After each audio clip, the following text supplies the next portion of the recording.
Hi friends, welcome back. My name is Maskani. Today's lesson will be looking at the lesson 38 from the book 504 Absolutely Essential Words. Let's make a start. The first word is biography. Biography means the written story of a person's life, or the part of literature that consists of biographies. Examples. Number 1. Our teacher recommended the biography of the architect Frank Lloyd Wright. Number 2.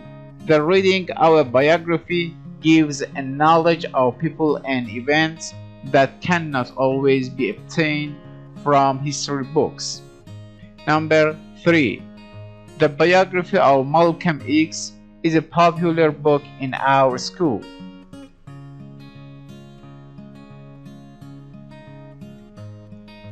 Drench. Drench means wet thoroughly or soak.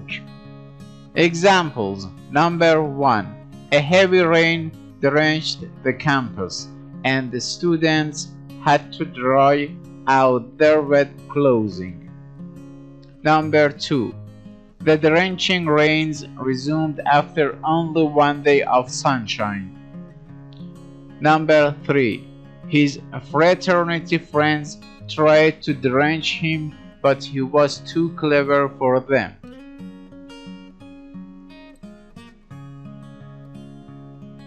Swarm.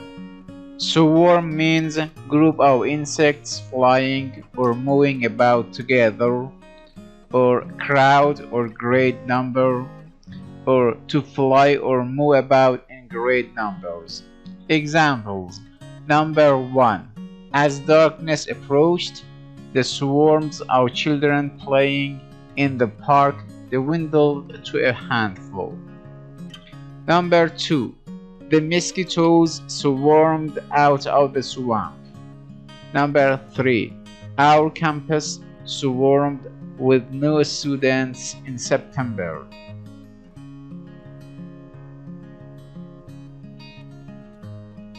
Wobble.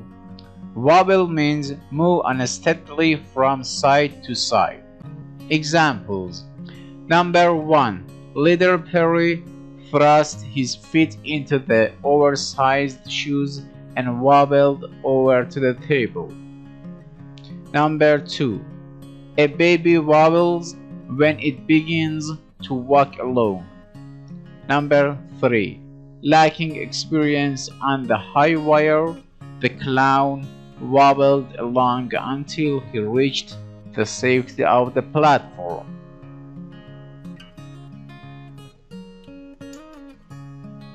Tumult. Tumult means noise or uproar or violence or disturbance or disorder. Examples. Number 1.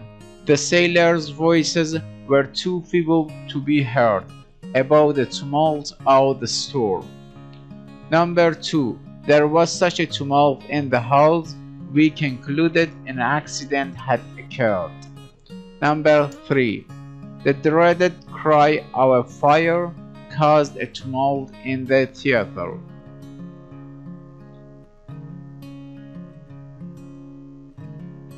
Kneel. Kneel means go down on one's knees or remain on the knees. Examples. Number 1. Myra knelt down to pull a weed from the drenched flower bed. Number 2. The condemned man knelt before the monarch and pleaded for mercy. Number 3. Kneeling over the still figure, the lifeguard tried to revive him.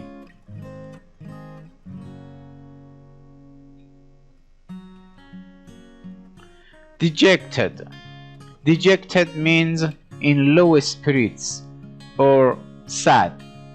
Examples. Number 1. His biography related that Edison was not dejected by failure. Number 2. The defeated candidate felt dejected and scowled when asked for an interview.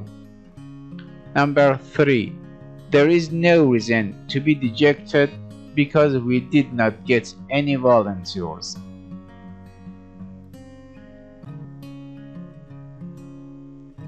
Obedience. Obedience means doing what one is told or willing to obey. Examples. Number 1. The obedient dog came when his master beckoned. Number 2. Obedient to his father's wishes, Guy did not explore any further. Number 3. When parents make reasonable requests of them, the majority of my friends are obedient.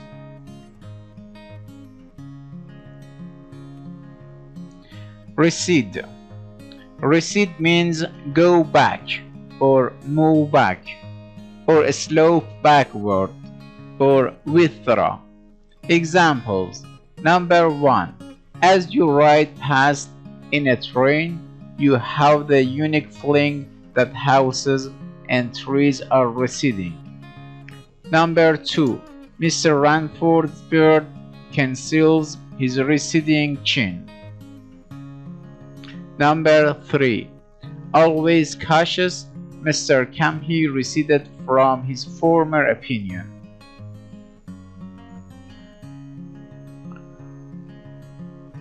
Tyrant. Tyrant means cruel or unjust ruler, or cruel master, or absolute ruler. Examples. Number 1. Some tyrants of Greek cities were mild and fair rulers. Number 2. The tyrant demanded loyalty and obedience from his subjects. Number 3.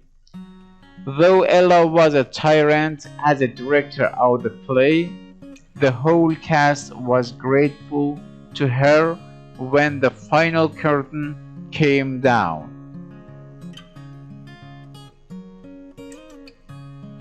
Charity. Charity means generous giving to the poor, or institutions for helping the sick, the poor, or the helpless, or kindness in judging people's faults. Examples. Number 1. A free hospital is a noble charity.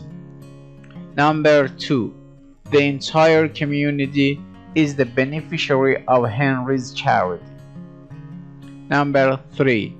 The hired hand was too proud to accept help or charity.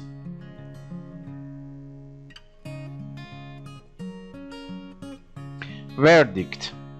Verdict means decision of a jury or judgment. Examples. Number 1. The jury returned a verdict of guilty for the traitor. Number 2. We were cautioned not to base our verdict on prejudice. Number 3. Baffled by the verdict, the prosecutor felt that the evidence has been ignored. Words in use. Gulliver's Travels. Jonathan Swift tried to show the smallness of people by writing the biography of Dr. Lemuel Gulliver. In one of his strangest adventures, Gulliver was shipwrecked. Drenched and weary, he fell asleep on the shore. In the morning, he found himself tied to pegs in the ground, and swarming over him were hundreds of little people 6 inches high. After a time, he was allowed to stand, though he began to wobble from being bound so long. He was then marched through the streets, naturally causing a tumult whenever he went.